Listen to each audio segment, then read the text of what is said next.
Hi, and welcome to Origin of Concepts. In this episode, we will discover the mystical sword in the stone and the sword named Excalibur. Those are two different swords from two different stories, but of same origin. So let's collect both swords in one video. I will swift to the Milky Way, because it's no secret, it all origins here. Both swords are visualized by the dark shadows crossing over the disk in the Milky Way center, and the blades is the striped shadow. So this is the swords.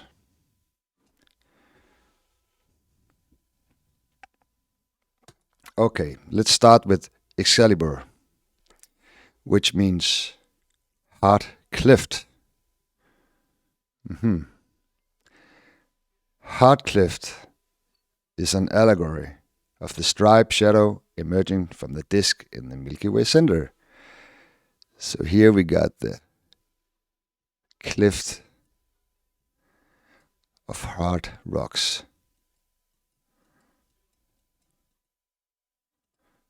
There.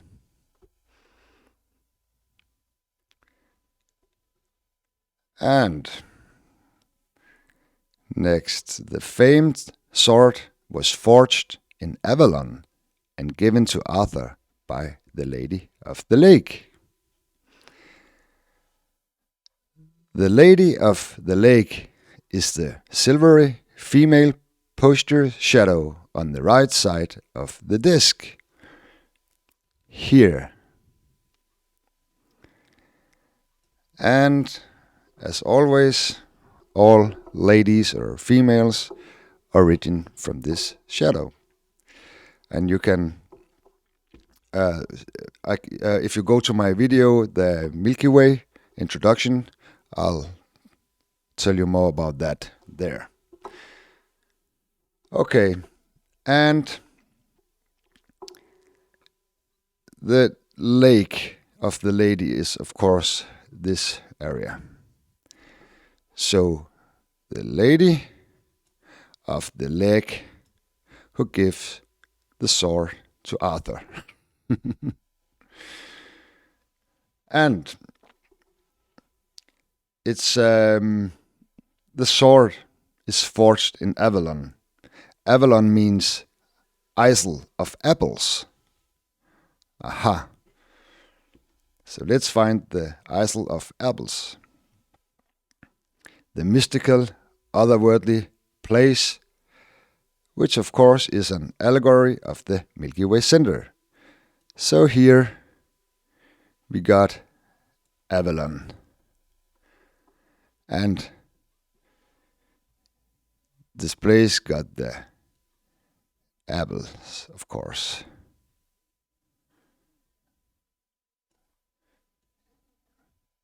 Here we got the big apple. And this is, of course, the golden disc, the spirit. And it's also here King Arthur was taken to heal from his mortal wounds after the Battle of Camlan, and where he rests until his return. And it's basically here all characters resting until they return or get resurrected. Maybe you know one or two or three. I know one specific, which is very popular in the Western world.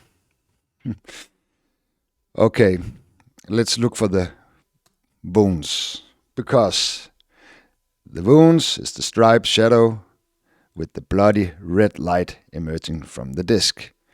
Here you got all the scratches and the wounds, and you got all the blood here running through the wounds. So there you got it. Okay, End of Excalibur and the myth around that story. Let's move on to the sword in the stone, which is pretty much very similar, because the sword in the stone is a core Arthurian myth, where a sword embedded in a stone or anvil proves young Arthur's divine right to rule Britain, as only the true king can pull it out when all others fail. Okay. And the blade of the sword is the striped shadow, and the stone is the disc. So here we got the stone, and here we got the sword. And the stone is also known as the rock, the spirit. And the sword is often used as a metaphor for the cross or the crossing point between the earthly and divine worlds. And in some versions, the sword is embedded in an anvil with an inscription promising the crown to whoever can draw it forth. The anvil is visualized by the entire Milky Way center, and the inscription on the sword is visualized by the striped shadow. So here we got the anvil.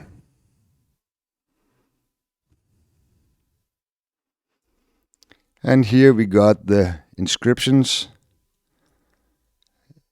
in the black stripes and the striped shadow. So here we got